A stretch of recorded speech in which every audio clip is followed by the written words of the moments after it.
The broadcast is now starting. All attendees are in listen-only mode.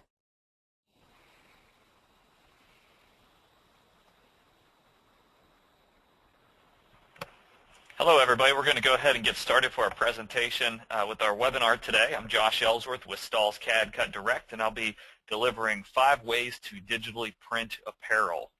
First, I want to thank everybody for taking the time out of their busy day to log on for the webinar, and I think it'll be worth your time. We're going to give you a basic understanding of 5 different techniques to produce full color or multicolor graphics onto different types of apparel and garments and other types of items.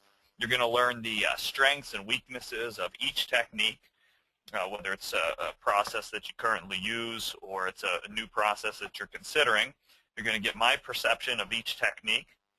You'll have an opportunity to ask a question or multiple questions throughout the presentation, and at the end, I'm actually going to ask you now to start prepping and thinking about a question specific to your business situation as it relates to digitally printing apparel, meaning as we go through these different processes and techniques, if something pops up and you're thinking of, let's say, expanding into sublimation or expanding into a printer cutter like the Roland VersaCam, I want you to have your questions handy for your type of business, who you sell to, and you're going to have the opportunity to ask that at the end. We'll leave time for that. So whether you're new, looking to expand your business, or just want to make sense of it all, this webinar is for you. So first thing I need to do is get an understanding of who we have on today, and in order to do that, I'm going to ask Allison to help me out by launching a couple back-to-back poll questions, and that's the only work you'll have to do throughout this presentation is answer these 2 poll questions. So Allison, if you can go ahead and launch the first poll.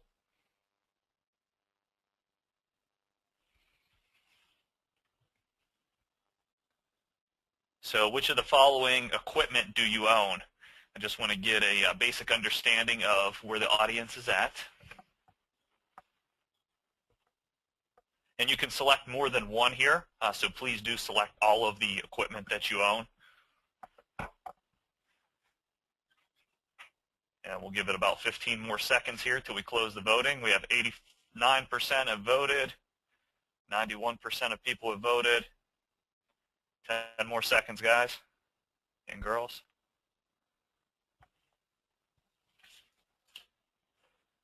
All right, and if you want to go ahead and close that poll. All right, so it looks like 17% have a direct-to-garment printer, 28% with sublimation, 9% with a solvent printer or printer cutter, 79% with a just standard inkjet, and 53% with a color laser copier or color laser printer. So I'm jotting these numbers down as we talk here so I can reference them back later. Okay, so if we want to go ahead and launch the next poll.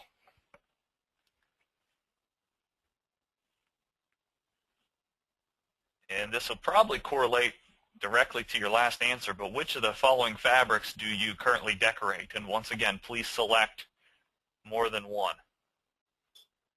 If you're decorating more than just cotton, please specify. Only 21% voted. There we go, 58%. Give you about 15 more seconds. Right now, nobody's decorated nylon. You can select more than one, about 5 more seconds. And we'll go ahead and close this one off as well. All right, so 48% of folks are decorating garments comprised of cotton. 44% are decorating cotton and poly blends. 6%, only 6%, are decorating items comprised of 100% polyester, 0% nylon, and 2% some additional fabrics. Josh, we are getting some feedback from customers that they were only allowed to select one option on that poll. Ah, now it's making sense. Okay, so apologize. We set it up incorrect, but that's okay. So everybody probably picked cotton or cotton poly right away, and we didn't get a clear answer, but I'm going to assume we have a good mix, and you'll kind of see how this all correlates throughout the presentation as to what items you're able to decorate today with your technology and the other items that are possible. So with that in mind, let's go into the slideshow here. And the first thing we need to define is what is digital printing.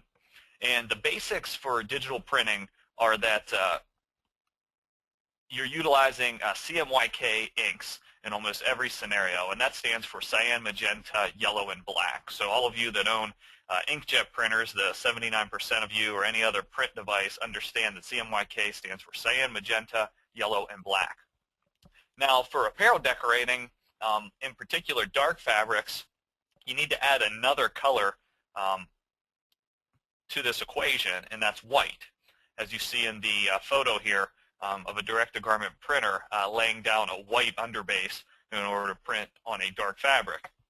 And this is true with any technology as we go through here today, any of the 5 ways, is that in order to do dark fabrics, blacks, navies, your real dark colored fabrics, you're going to need some form of white ink or some form of white base in order to provide opacity. That way your design shows up on the garment. Now with several of these technologies we'll touch on briefly, there's been some additions to the color gamut. So light cyan, light magenta, those are pretty standard in your 6-color print devices. But now companies like Roland and some other solvent manufacturers have added additional cartridges. So we're seeing metallic ink show up, metallic cartridge in addition to white. We just got a press release from Sawgrass, who is a sublimation ink manufacturer, where they've now added neon colors into the color gamut for dye sublimation, and you'll kind of see where dye sublimation fits the niche market that it fits into, why neon inks fit in with that. And if I can get rid of my spotlight here, there we go. We'll go to the next slide. Okay, so the 5 ways that we're going to cover today. We're going to talk briefly about direct-to-garment printing, show you a video on the process there. We're going to talk about sublimation, show you a video of the process there. Print-cut digital transfers and solvent printing, inkjet transfers, and laser printer transfers utilizing a toner-based system. We'll start with ink-only technology versus ink carrier technologies. This is kind of where I split digital printing methods. So when you talk about ink-only technology, that's where we lump in direct-to-garment printing and sublimation, because you're dealing strictly with an ink that is laying down or embedding into the garment. When you look at ink plus carrier technology, basically we're using a polymer or a polyurethane or sometimes a PVC base film that you print on and then transfer over to the garment. So there's 2 basic categories. You have ink only and you have ink plus carrier. The first ink only technology is direct-to-garment printing that we'll cover. And really, from your business, you can't really say I'm going to use one digital printing method only. Sure, sometimes your budget may only allow you to invest in one piece of equipment or one technology. And that's fine. But this is, I kind of equate the 5 ways to digitally print apparel like tools in a toolbox. You can't use a screwdriver for a job that the hammer's suited for. Yeah, you can probably make it work, but it's not going to be the most convenient, the most effective way to get the job done. Likewise, you can't use a tape measure for a job that would be done with a screwdriver. So you get the point, everything has its fit, and everything kind of makes sense when you're trying to do a job or when you're trying to service a customer's needs. You need to understand the criteria for choosing a digital print method. And those criteria are as follows. You may want to jot this down. First, it's the item that you're going to be decorating. The first thing when a customer walks into your shop or sends you an email or gives you a phone call, you want to know what item do they want to decorate.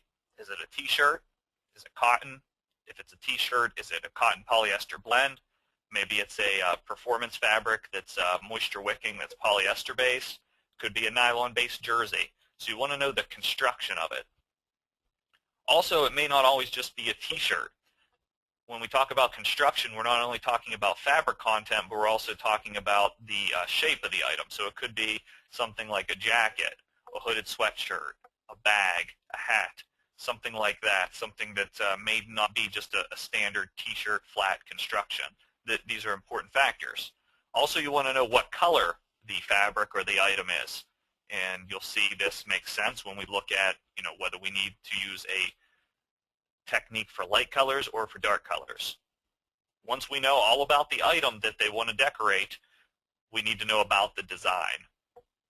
And the design naturally is going to, depending on the amount of detail in the design or the simplicity of it and the number of colors, will lead you into one decorating technique or another.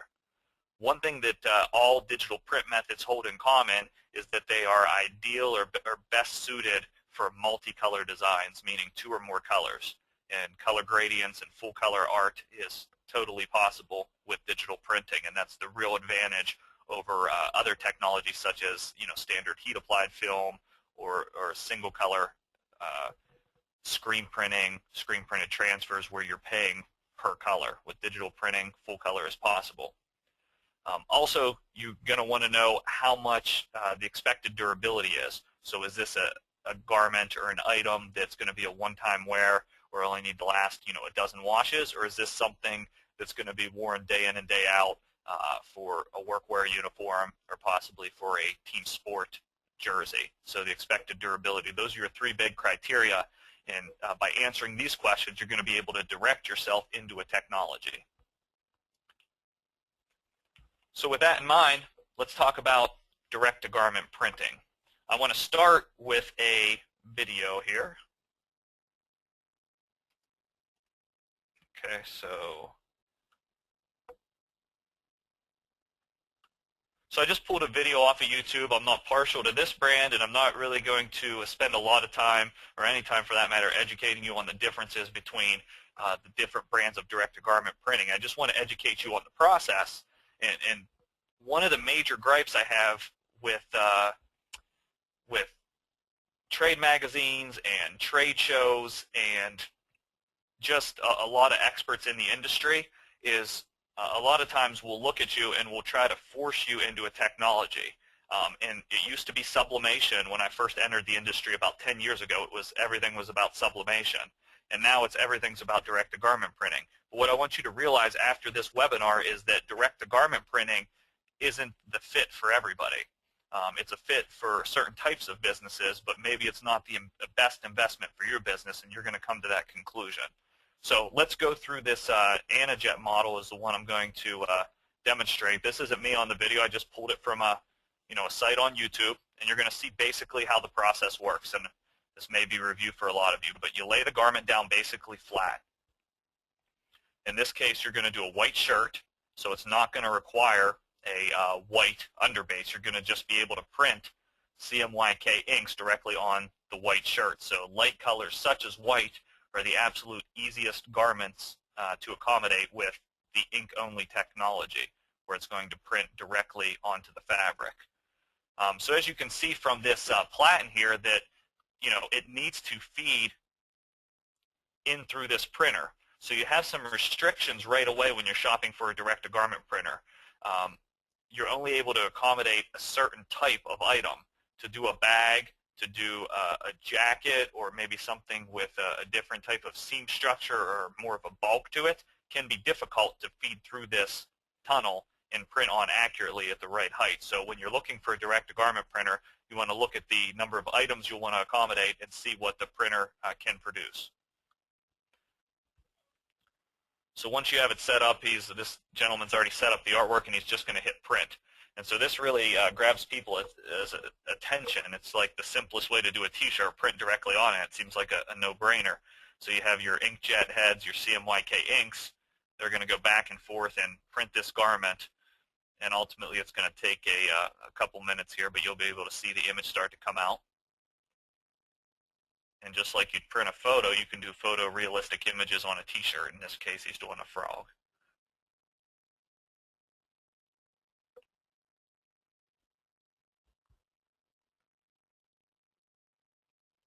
The garment you're looking at is a 100% cotton garment. Direct-to-garment printing is best on 100% cotton. If your garment contains polyester, it needs to go through a pre-treatment process in order to accept the ink. So that's one of the knocks on direct-to-garment printing, is that most garments have to be pre-treated. For anybody that's been paying attention lately, you know cotton prices are starting to go up, up, up. So you're going to see more garment manufacturers start to incorporate polyester into their fabrics. In order to stay ahead, especially if you're in a price-sensitive market, you're going to want to start to introduce some cotton polyester blends into your styles if you haven't already, because it's going to save you on cost per garment, allow you to make more of a profit margin. But with direct-to-garment printing, when you start to enter polyester into the equation, you have to pre-treat. And certain machines aren't even capable of printing 100% polyester, which is kind of a weakness of direct-to-garment printing if there is one. So that's the basic process. Ultimately, at the end of the day here, you end up with these strengths. With direct-to-garment printing, you have a direct workflow that's going directly onto the garment. You have something that's very soft. As you saw in the image, the video we just played, as you see in the image on the printer here on my top right, you can do very detailed images because there's no carrier. It's direct onto the garment with no carrier at all, so there's no extra weeding process or trimming process, which allows you to do very good detail. The weaknesses, the compatible fabrics. Nylon is pretty much out of the question from everything that I've seen. 100% polyester is very questionable in everything I see. Some of the biggest manufacturers that I've spoken to spent a lot of research and development to get their printer, the printers that are touted as printing 100% polyester, printing polyester in a production-friendly environment where they can make money at it. Also, another weakness is the pre-treatment. So it's either done with a spray or you feed it through a pre-treatment machine that they're starting to come out with. And it can be said it's hard to master. So we'll give you a fair comparison here. Really, it's soft, it's high detail. If you're going to do full front graphics onto t-shirts, mainly cotton-based t-shirts or those with high cotton content, this is a perfect solution. A lot of your e-commerce businesses, such as your fulfillment companies where you can go on and customize a shirt, they're utilizing direct-to-garment printing because it's simple to do a garment on a t-shirt. And of course, full front graphics because you're dealing with ink only, so there's not as much of a feel on the garment as certain other technologies that we're going to go into next. I am not a complete expert on direct-to-garment printing, but what I'm going to do is try to, I know more than the average guy, so I'm going to try to take a couple questions here. Let's see.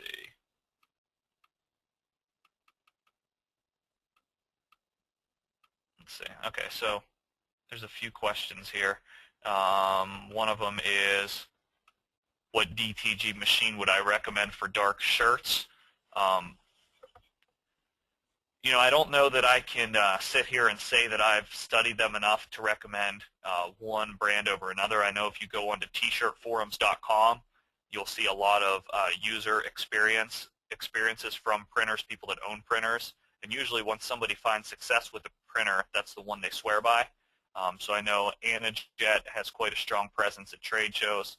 I know there's other brands, a lot of different brands out there, but I would recommend going to a trade show with your designs in hand and have people print stuff on the spot for a comparison, and of course wash test it, because it's as much about the ink as is anything else.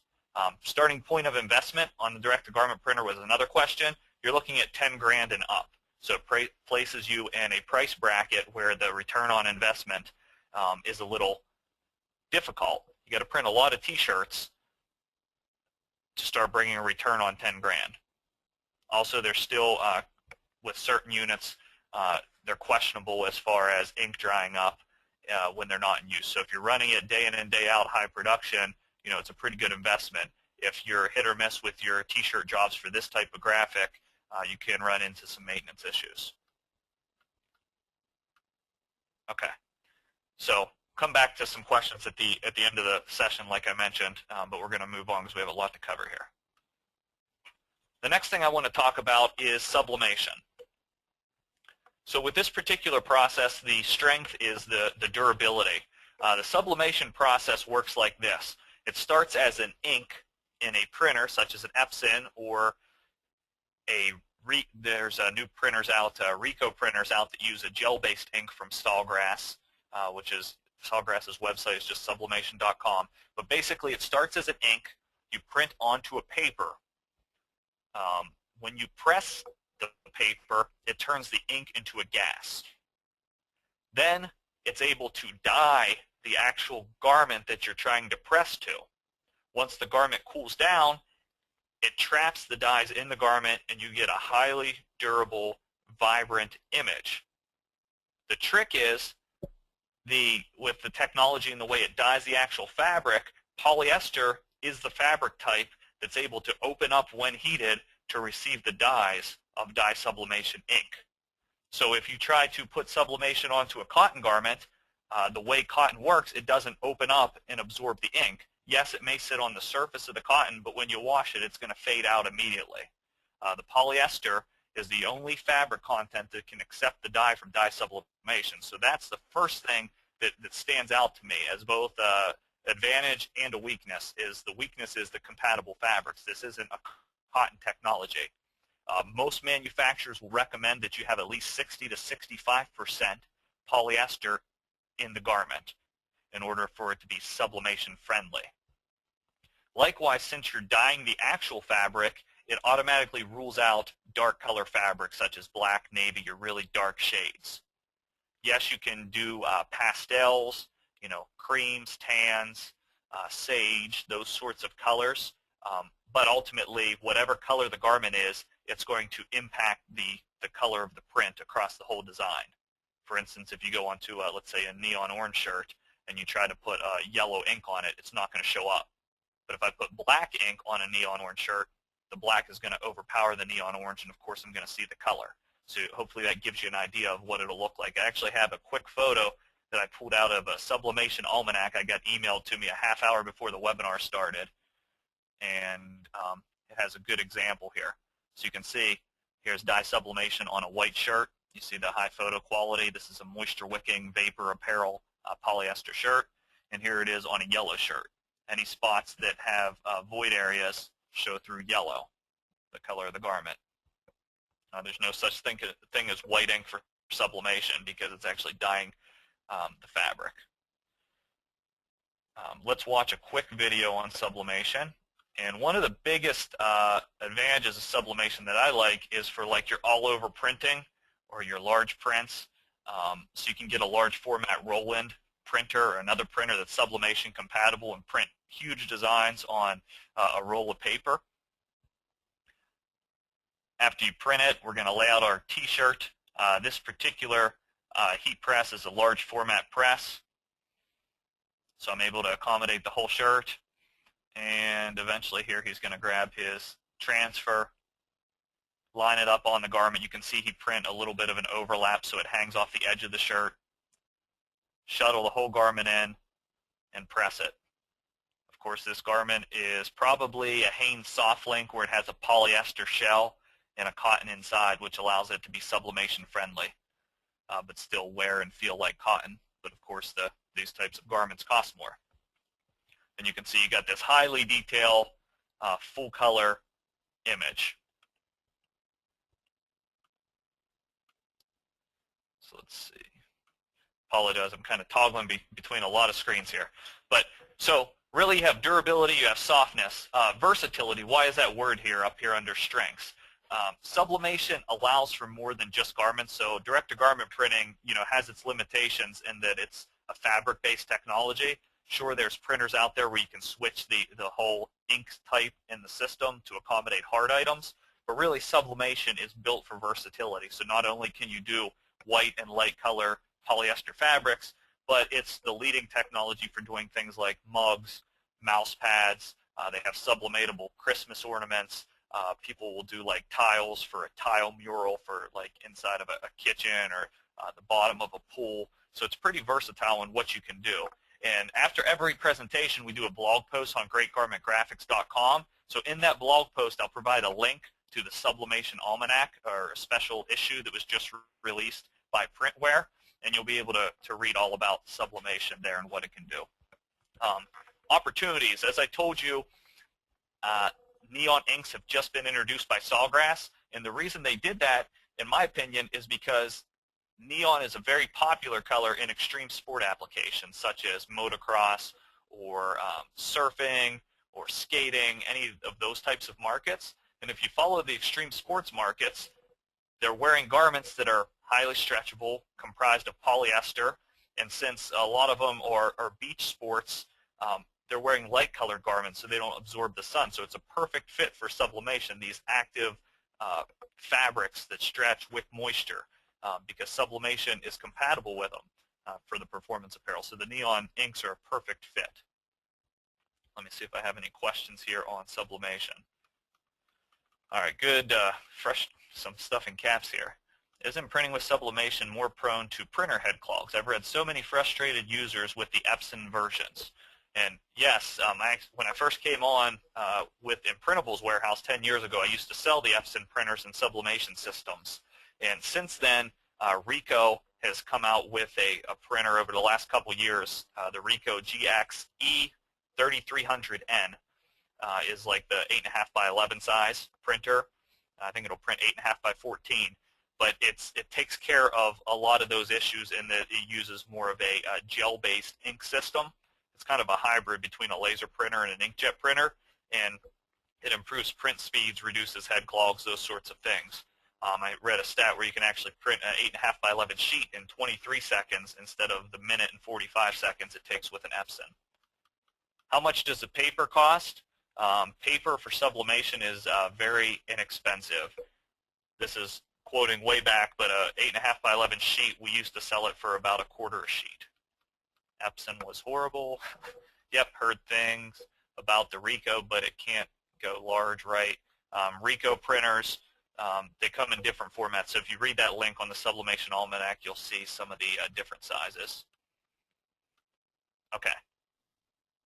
Yeah, the new Printware magazine is the issue that has the whole thing, the whole supplement on that.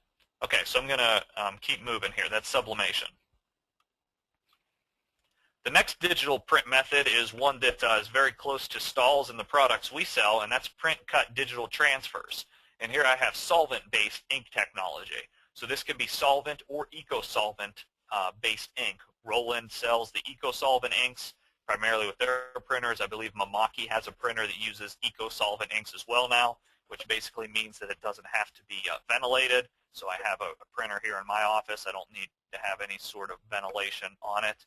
Whereas the true solvent inks do require ventilation. The strengths of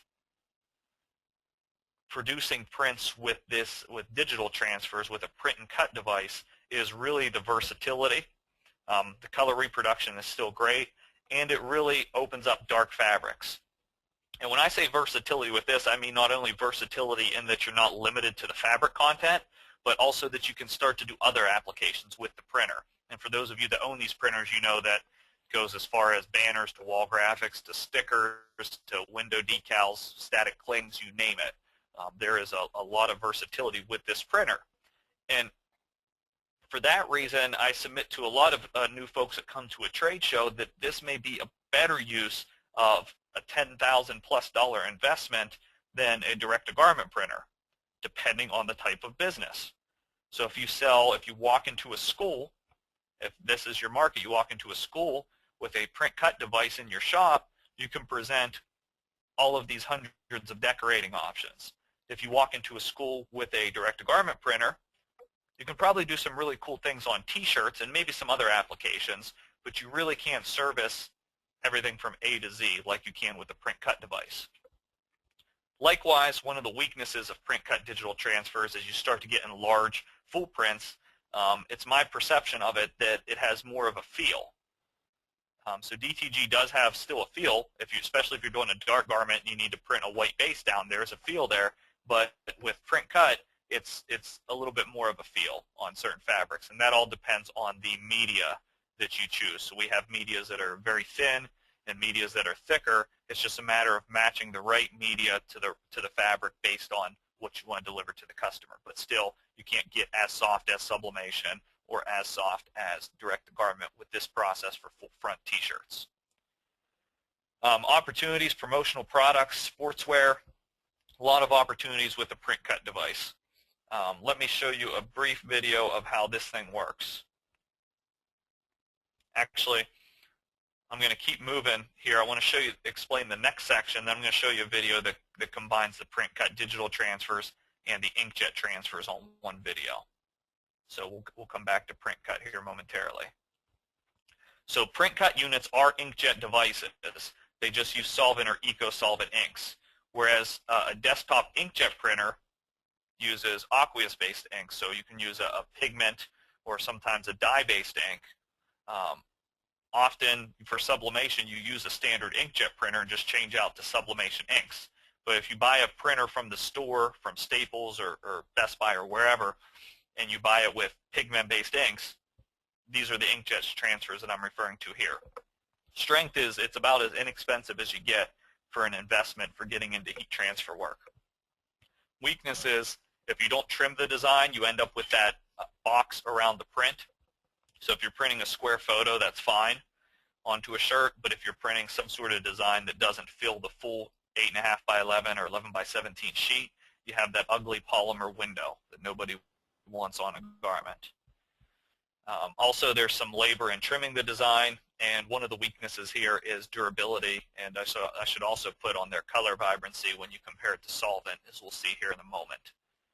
However, inkjet transfers are very widely popular, and we sell a ton of paper, and I know a lot of our other competitors do as well, because there's markets for this. You know, you don't always need a high-end shirt. Sometimes it's for a reunion or a banquet or a picnic or a birthday where you just need a simple shirt produced quickly, cheaply, and right away, and inkjet transfers kind of fills that void. So let me show you a quick video. Get to my, got to end the show for a moment so I can get back to my desktop through all these windows. And here I'm going to show you the workflow for inkjet printing versus a VersaCAM print or a solvent-based print.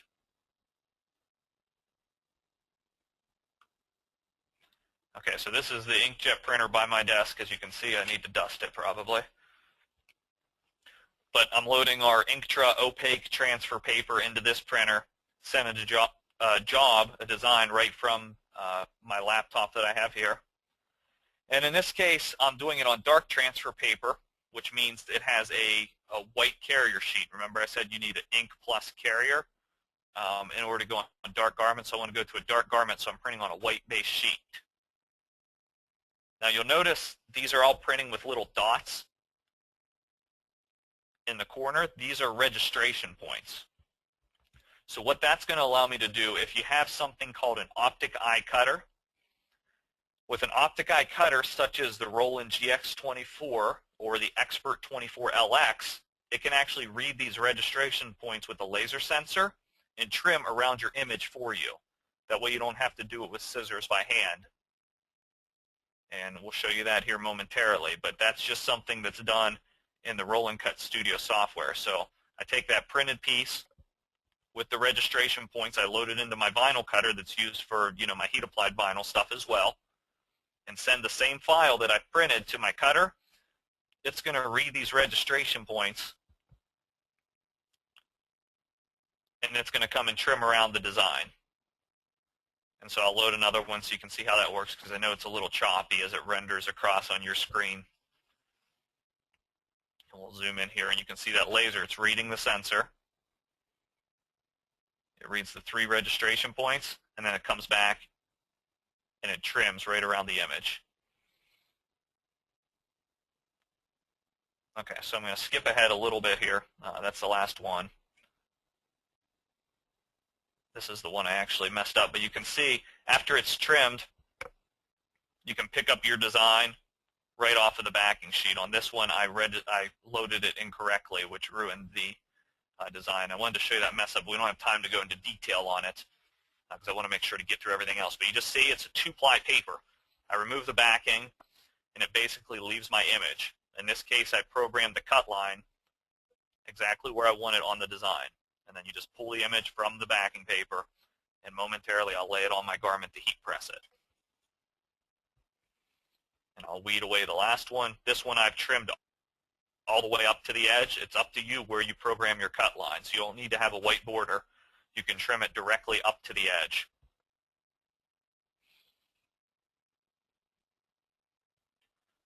When I talk about durability on inkjet transfers, typically with a good pigment-based ink, when you're not oversaturating the paper, you're talking a couple dozen washes.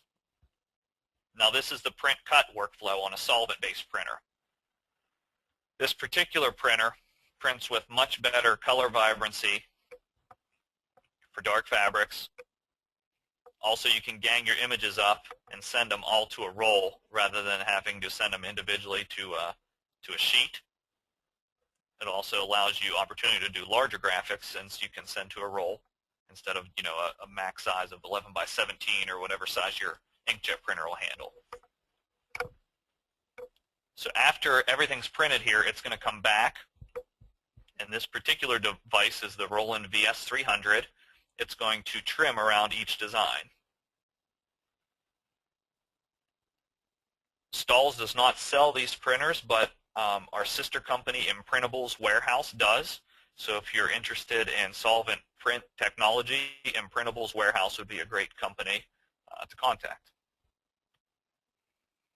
As you can imagine, that's who I bought mine from. So now it's going to fed it all over the dryer on the printer so it dries the ink, and it's come back with the cutting head now and cut around each design just as I did with the two-step process before.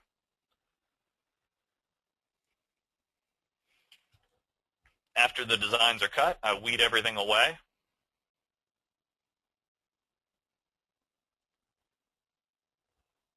And with this material, it's a little thinner than the last one, so I do need to use a mask material to lay down over top of it. And I take my squeegee, rub it down, and that'll pick the image off the backing to prepare for application.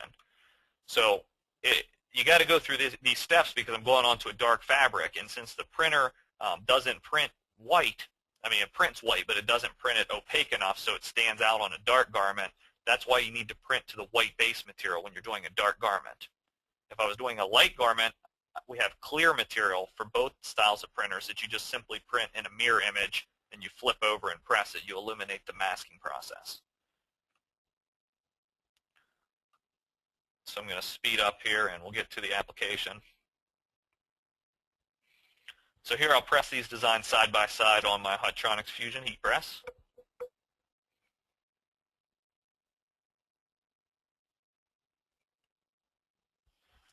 Let me go to, so you can see you press them, peel the backing, and you see the difference in image quality. Hopefully that's coming across on your computer. The top one is much more vibrant than the bottom one, and that's the difference between a solvent print device and the quality you can get on those media types versus an inkjet print device.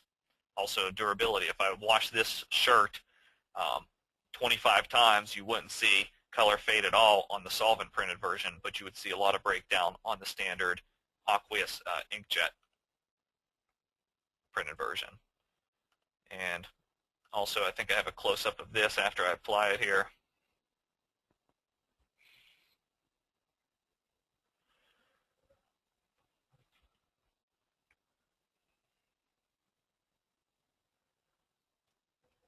And you can see the difference once again in the white on the solvent printed version at the bottom left is a bright white, whereas the other paper isn't as high of quality, and that's expected. We're talking, $13,000 printer versus, quite frankly, it's probably about a $150 printer.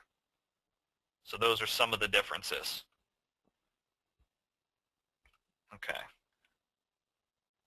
Lots of questions rolling in.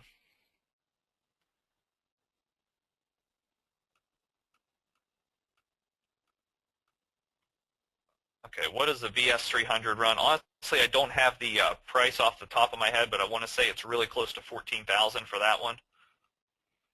The cutter I was using was a Roland GX24.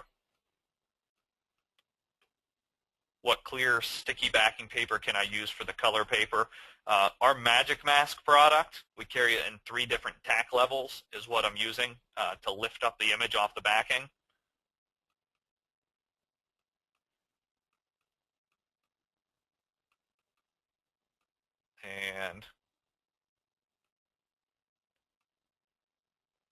But is it softer than plastisol screen printing? I'm not sure which technology you're referring to, since I'm kind of behind on questions, but the screen print process, once again, is just the ink onto the garment, so it's going to compare probably more close to a direct garment print. The print cut films can get pretty soft, so I think, if you held, a lot of times people will say, is that screen printed, when they come up and feel a sample, but when you start to get into big, large coverage areas, it starts to get more of a feel to it.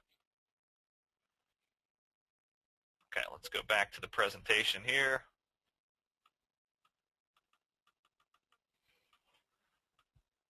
Okay, and then the last print technology that I want to tell you about before I go back and try to make sense of some of this is the laser transfer. Just as the print cut and the standard desktop inkjet, the laser transfer also can print on paper for light colors and paper for dark colors. Paper for light colors is clear. Paper for dark colors has the white base to it. The strengths of laser printing are pretty widely known in that the speed is a lot faster than inkjet printing. Also, the cost per print of toner versus ink is a lot cheaper.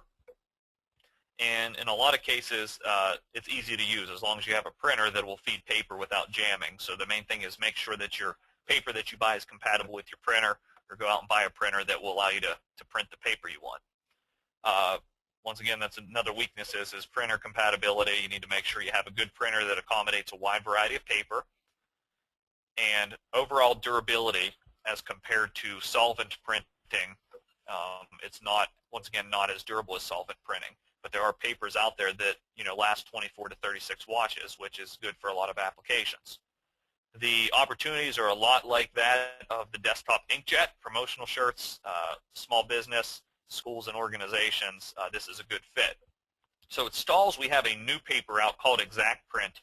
It's kind of put us into the laser transfer scene in a big way because it's pretty revolutionary in what it does. And it is paper for light colored fabrics. So a lot of people will come up to me at a trade show and they'll say, so why did I buy a DTG? Because of what this delivers for light colored garments kind of rivals that as the garment printers that only print light colors. So let me show you this video.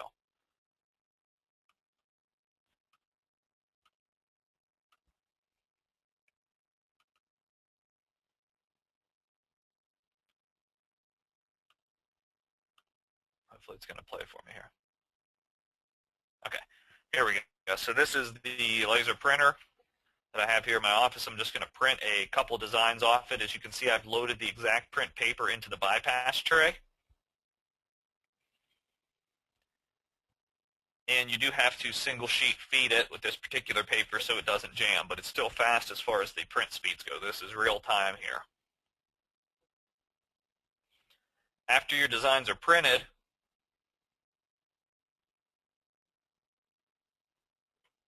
then I take them over to my heat press. I preheated my light colored garment. With this design, with this particular transfer paper, if I applied this with any normal transfer paper, I'd have this big box here around the print that I was telling you about. With this particular paper, you don't have that.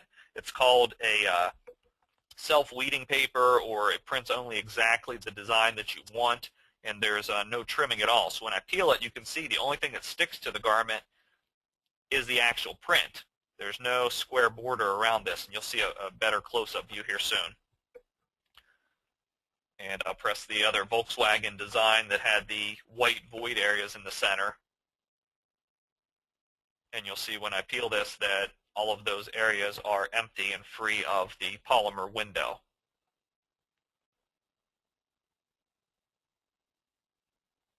It was just a really neat process for doing a transfer onto a light colored garment. they're just going to show you a couple more applications that we did with it. But you know, you can, with this, you don't need vector art. You can print a, you know, a high quality JPEG image or whatever, but you just print it and press it. Now, when you start to get into really light colors and flesh tones, it becomes a little tricky because sometimes the paper will think that nothing's printed there if it's a really light color. So if you look on Jim Morrison's eyes here in the color gradient as it up here where the arrow's pointing, you can see that it didn't transfer there. So there was a really light green shade there that was supposed to transfer, but it didn't. So when you start to deal with really light colors, really light flesh tones, sometimes you can have that, you know, the paper read and not print anything on the garment when it goes to press, just so you know. But you can see, you know, how much it's embedded to the fabric and how there's no window there. Likewise, you can use this on one-by-one rib knit garments. You can do all types of detail here since there's no trimming or weeding needed at all, as there is with other processes. And these empty areas are just where the ribbing goes down in on the garment. And that's another rib knit that we stretched out, so it gave a cool effect to the print.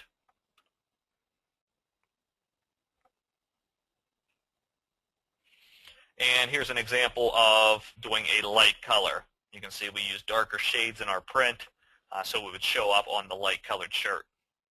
So there's a lot of different uses for this particular paper.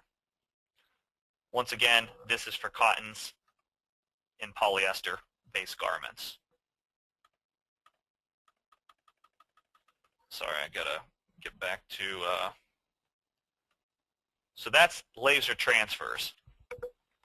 So if I were to kind of categorize this, if I go back to my 5-way slide, we're looking at direct-to-garment printing, sublimation, print cut, inkjet, and laser. Okay, so sublimation is a great technology for performance wear, light colors. Really shines there. Print cut digital transfer is probably the most versatile, durable technology on this list in all the different items that you can accommodate, all the different fabric types, lights and darks. And it can also, some things to be said that it does it's the only technology here that does a really fine job on dark color performance fabrics, because sublimation can't do those types of fabrics. Inkjet and laser are more towards promotional type products, t-shirt applications, those low wear solutions where you're talking a couple dozen washes, maybe not for business or for sports related items. And direct to garment I categorize as technology for full front t-shirts. So with this collection, obviously if you can buy everything on this list, you'd be in for about 40 grand, depending on what equipment you went with, but you have every possible way to customize apparel in the bag, and a lot of shops may already have all these. But if I had to pick a couple of them, it depends on your shop and who you're going to sell to. So what I'm looking for now is a couple of you to ask a question based on the technology you have in your shop today and who you want to sell to. I'd like to answer some questions on, what technology you should expand to. So let's see if we have anybody that's able to ask a question like that. In the meantime, I'll take some other questions while you guys are typing in your, what would happen if you use it on darks? So if you use a light colored paper on darks, the print's just not going to show up at all. I just bought a Kodak that touts cheaper pigment ink. After seeing this, I should return and get a laser printer. I got it specifically for transfers. Possibly just make sure when you buy your laser printer, you buy one that's compatible with Exact Print. I like the Oki Data printers. So what happens if someone comes in and says they want a photo on, say, 5 shirts? Good question. These are the types of things I was looking for. First thing I would ask is, what's the use? Obviously, we know the garment. We need to know if it's light or dark colors, and we need to know what's the use. If I have a VersaCam and they want a durable graphic, I'm going to print it regardless if it's a light color or a dark color on the VersaCam because it does a phenomenal job with photo quality, flesh tones. I can apply to any fabric and it's durable. If they want an inexpensive solution, if I have a laser printer is going to be the best solution for cost of ink, or toner I should say, for cost of printing and getting it done quickly and on the garment fast. Maybe I don't use exact print if it's a bunch of light colors in the photo. Maybe I use a different laser paper intended for light colors and dark colors, but I would go in that order. So I'd go VersaCam or print cut with solvent for durability, and then I would go with the laser process, the laser transfer process, if they just want it quick and easy. Of course, if you have a direct-to-garment printer, it also does photo quality. So if you want the softest possible feel and you have that equipment and it's a t-shirt, I would go with that.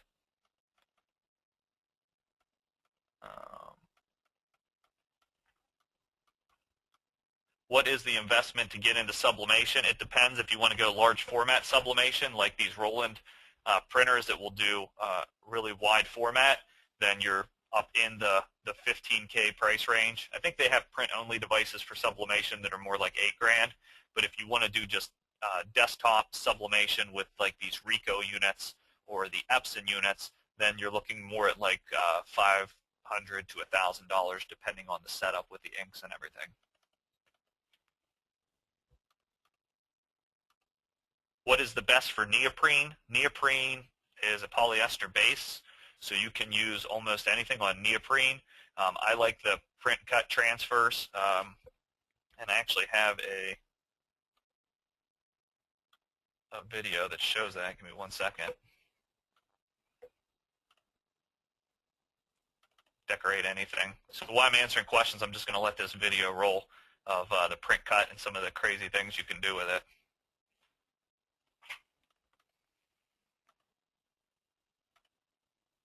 I can cut vinyl in my transfers already. That's great. Do you need to use OEM toners for the laser paper? The standard Oki toners work fine. I work with many elementary schools where the kids wear the shirts frequently. When doing the laser print, what happens after 24 washes? Worried it might not be durable enough. Obviously, it's not going to disappear off the shirt after a couple dozen washes, but you gradually start to see it fade and the color break down. So that's just the life cycle of the shirt. I don't think that somebody's going to return a shirt after 24 washes if the image starts to break down a little bit. That's my opinion.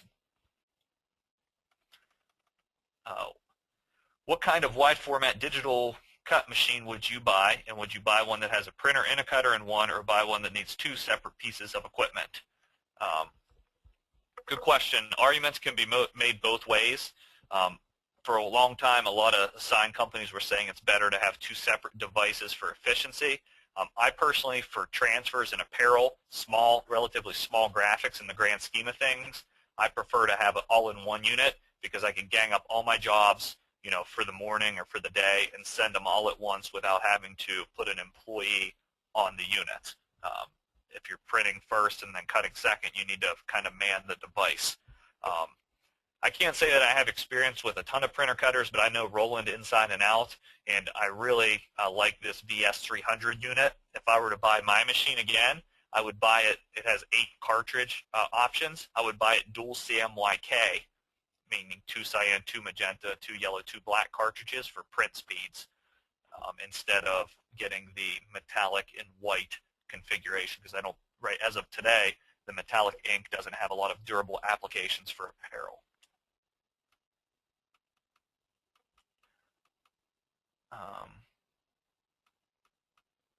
The laser printer can be used for other type of fabrics, yes, other cotton and polyester.